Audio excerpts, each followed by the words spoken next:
আমরা আরেকটা হচ্ছে তোমাদের বিষয় নিয়ে প্রিপোজিশন আলাপ করব, সে ব্যাপারটা তোমরা সবাই হচ্ছে অবগত হতে হবে এবং এগুলো তোমাদের এক্সামে প্রচুর পরিমাণে থাকবে। যেমন ধরো দেহের অঙ্গ প্রত্যঙ্গের মধ্যে যদি কোনো কিছু থাকে বোঝায়, বলো তো কি বলেছি? ধরো অঙ্গ প্রত্যঙ্গের মধ্যে যদি কোনো কিছু থাকে বোঝায়, তাহলে কি প্রিপোজিশন আসতে পারে, কে বলতে পারবা? ওই যে ওর দিকে যাও তো, ওই ওই নীলের কাছে যাও, আরে ইমনের কাছে কি বসবে? কিভাবে বুঝছো যে দেহের অঙ্গ প্রত্যঙ্গে? তাহলে উদাহরণ দাও দেখি কি কি হতে পারে। In my body, in my brain. In my body, in my hand, in my মানে অঙ্গ প্রত্যঙ্গের মধ্যে বুঝালে কি ইন কথাটা বসবে। আচ্ছা, এখন ইনের তুমি আর কি কি ব্যবহার জানো? In the way. In the way, in the way না অন দ্য ওয়ে? আচ্ছা যাই হোক, এখন বলো তো দেখি, ছোট জায়গার ক্ষেত্রে যদি অ্যাড হয় তাহলে বড় জায়গার ক্ষেত্রে কি হবে? বড় জায়গার ক্ষেত্রে in হবে। ইন হবে। কেমন বড় জায়গা বলতে কি বুঝতেছো? In Dhaka. In Dhaka, in Bangladesh, নাকি এরকম টাইপ জেলা বিভাগ বড় বড় জায়গাগুলোতে কি করবা? ইন বসাবা। ইনের আর কি ব্যবহার তুমি জানো? In the morning. Time. In the morning. আচ্ছা, মর্নিং এর সময় তুমি কি করবা? In the morning. আর কি বলা যায়?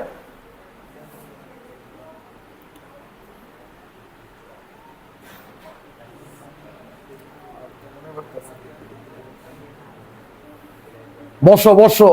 এই ইনের ও যে বলছে, আর কে কে জানো ইনের ব্যবহার সম্পর্কে আর কি কি আছে? আর কে জানি হাত তুলছিল একটু আগে? ওর পাশে হাত তুলছিল কে? আর কে তুলছিল? তুমি দাঁড়াও দেখি, তুমি যেহেতু হাত তুলছো দাঁড়াও।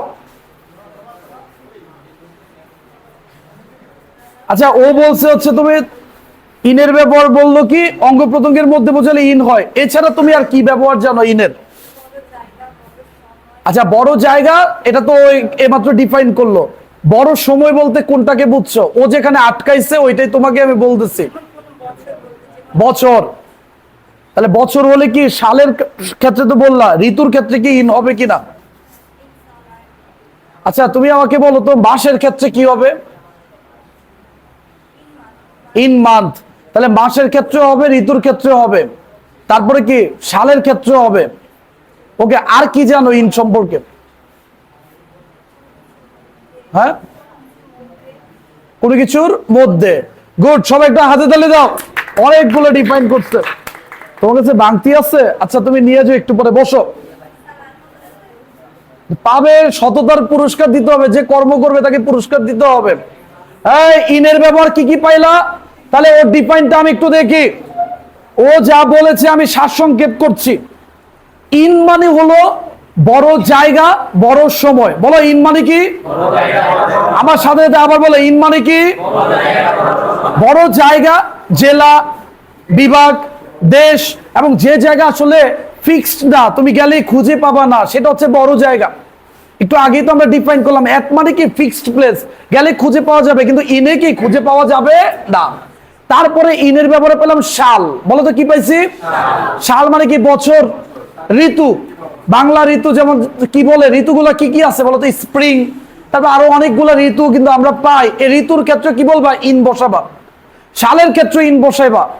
মাসের ক্ষেত্রে ইন বসাবা। কিসের ক্ষেত্রে বলো তো? মাসের মধ্যে। বলো তো কিসের মধ্যে? মাসের মধ্যে কি বসাবা? ইন বসাবা। এরপরে ভাইয়া তুমি কি বলবা? যেমন মাস তো আমরা বললাম মাসের ক্ষেত্রে ইন হবে। কোনো কিছুতে বিশ্বাস বা আস্থা রাখা, বিলিভ ইন, ফেথ ইন। বলো তো কি বলছি? এটা কিন্তু একটা ইম্পর্টেন্ট একটা ব্যাপার। আমি কিন্তু এটার উত্তরটা চাচ্ছিলাম অনেকের থেকে। বিলিভ ইন, ফেথ ইন, এটা তোমাদের পরীক্ষাতে থাকবে। বিলিভ ইন কিংবা কি বলতো? Faith in. এগুলাতে কি বসে বলতো? ইন বসে। এরপরে আমরা ইন যদি বলি কোনো কিছুর ভিতরে স্থির অবস্থান, বলতো ইন কি? কোনো কিছুর ভিতরে স্থির অবস্থান। তোমরা রাইট নাও রুমের মধ্যে স্থির অবস্থান করছো, দ্যাটস ওয়াই তোমরা বলতে পারো we are in the room, we are in the room, they are in the room, they are in the room. তাহলে ইনের কি কি পেলাম তোমরা আবার আমাকে শুরু থেকে বলো তো দেখি কি কি। এক নাম্বার কি? বড় জায়গা। দ্বিতীয় নাম্বার কি? বড় সময়। তারপরে কি? কোনো কিছুর মধ্যে স্থির অবস্থায় থাকা, কোনো কিছুর মধ্যে স্থির অবস্থায় থাকা। তারপরে কি? সাল, ঋতু। তারপরে কি? বিশ্বাস স্থাপন করা। ইনশাল্লাহ এগুলার বাইরে ইন্ডিয়া কিচ্ছু থাকবে না। আমি যতগুলো আলাপ করছি এগুলোর বাইরে কিছু থাকার কথা না কোনোভাবে। আমি কি কথা কি বুঝাইতে পারলাম? কিচ্ছু থাকার কথা না।